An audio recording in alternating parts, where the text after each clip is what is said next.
Hey everybody, Kenny here. In this video, I just want to make a quick strategy video about the Crucible encounter against the gun crabs. The reason I'm making this, it isn't that I had any kind of particular difficulty with this fight. It's just that there are factors involved that kind of got like little sparks firing in the back of my brain, like just theory crafting about things. I just wanted to kind of show the fight in action while I talk about why I think it might be actually a very interesting fight, but also maybe it's not. So this is the third encounter in the Crucible, and the Crucible opens up after completing one of the side quests that you will unlock after speaking to the rumor monger over by the harbor docks. The fight itself is pretty straightforward. There is one crab that will poison your party and receives extra damage if a power lane ability is used. There's one crab that deals ignite to your party and takes extra damage if balance lane abilities are used.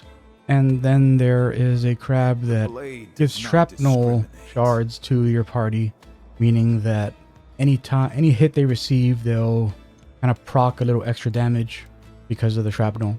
And that one receives extra damage if abilities are performed in the speed lane. So it's fairly straightforward. The order I recommend is just aim for the deadliest thing first. So in this case, poison is the most deadly status effect. So aim for that, then the ignite, then the shrapnel. But like I said, pretty straightforward. But what I think is interesting here, when I was doing this fight, I kept looking at those names: Anguish, Destruction, Misery.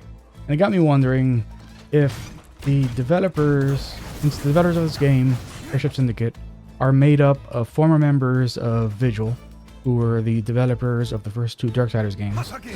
Got me wondering if the names of these crabs are in reference to the horsemen from Darksiders games.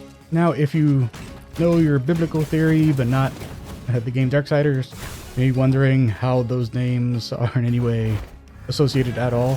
And in the Bible, it's death, war, pestilence, and famine. But when they were making the game Darksiders, the developers made the executive decision that pestilence and famine weren't metal enough for the game they wanted to make. And so they changed them to fury and strife. So it's war, death, fury, and strife. So you can see, with that naming convention, you can see that and kind of think, oh, I wonder if that is a reference. But there's only 3 of them instead of the 4 from Darksiders. But it got me wondering, and once again, this is a theory. This is not, I haven't gone and restarted the game on different difficulties to check this out, but I'm wondering that since I'm playing this game on the 3rd difficulty, so there are 4 difficulties: a story difficulty, the normal difficulty, veteran difficulty, and then I forget what the hardest difficulty is. But I picked the 3rd one because, around 2010-ish, developers of games started doing this weird thing where they started turning the normal mode into a false flag.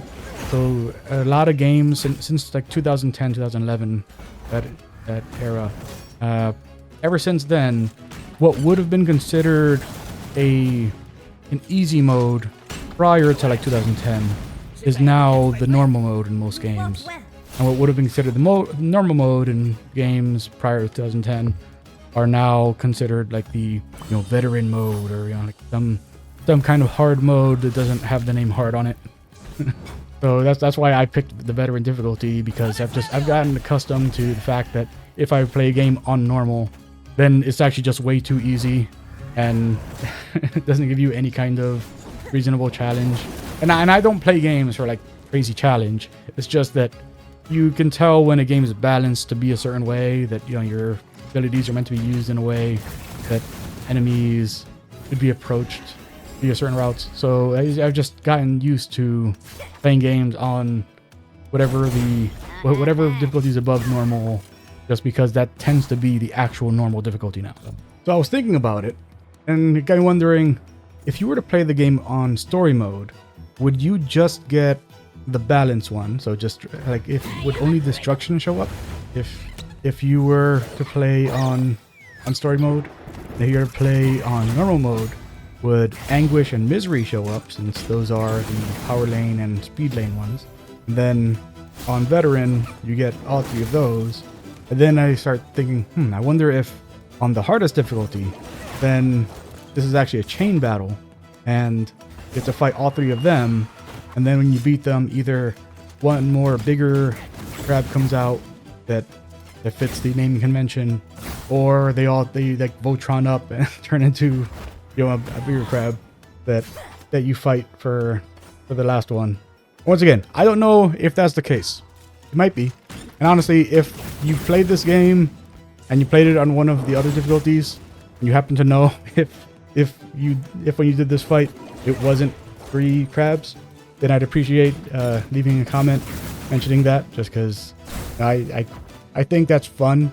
Like when developers do things like that, you know, it actually gives a reason to play a game on different difficulty modes, because you actually see things that you wouldn't have seen in the other ones, which is something that I kind of is a big reason why I don't like modern difficulty modes, because most of the time they don't do anything with it.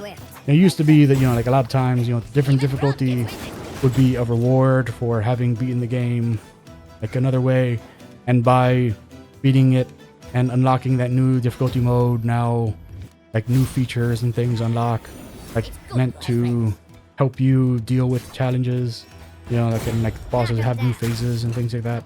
But nowadays developers, you know, they just, we'll just give them more health and deal more damage, or we'll make it that, you know, the enemies have more health and the players and the players deal less damage. It's always very boring. You know, let's move around the slider instead of adding new mechanics and things. Just and call that, you know, balancing difficulty. Anyways, if you, as long as you're being mindful of your status ailments, you know, having Alawi party heal to cleanse, but assuming you have Alawi's party-wide cleanse set and abilities, and occasionally having Braum use his tier 1 ultimate, because honestly, Braum's tier 1 ultimate, after I did that Razorfin Behemoth fight, I realized that, you know, Braum's ultimate, like, you know, you should be using that as often as possible. There's really no reason not to. Like, his is just, like, Alawi's isn't bad, but, like, it necessitates having tentacles up before you do it. You know, like, you have to have a lot of tentacles already available in order for Alawi's tier 1 ultimate to do anything significant. But Braum's tier 1 is always good. You know, the same thing with Yasuo. You know, Yasuo needs to have his, if you want to get the most out of it, he needs to have his overcharge all the way up. But Braum's, you know, it gives everybody some shield, and it cleanses everybody of status ailments. And since Battle Chasers, you know, like the devs are all about status ailments. You know, Battle Chasers and Ruined King, these games are very much about the status ailments. And once you've gotten to this point in the game, everything is going to be just doing more and more status ailments. So having something like Braum's ultimate, where you can just clear everybody's, you just cleanse everybody while adding a damage shield, and that's pretty good. And, you know, and if you put his taunt upgrade in, that makes it that after he taunts, he reduces any damage he takes, or the next source of damage that he takes. Then, you know, you can go and have him taunt and then do his ultimate. And, you know, obviously it's not the same as having him block, but it does mitigate some damage more than just doing the ultimate without having him do that first. So I definitely highly recommend using it as much as possible, because obviously, you know, this is a very status effect heavy fight. You're going to have poison, ignite, and shrapnel being dropped on you every single round until you take down one of the crabs. So obviously you'll focus them down. You know, I mean, if you feel that the ignite is worse than the poison, then, you know, go after destruction first. You know, if you feel that the shrapnel is worse, focus on misery first. Also, if you're playing in different difficulty and one of those isn't there, then once again, please leave a comment. I appreciate it. I'm very curious if that's the case. Yeah, that should be done and dusted. Anyways, and thanks for hopping by to check out this video.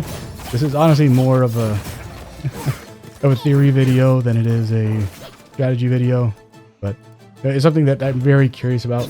I just wanted to put that out there, just in case anybody else was wondering about it. Anyways, and thanks for dropping by. If you enjoyed, appreciate doing all the YouTube stuff. Like, comment, subscribe, and I'll talk to you next time.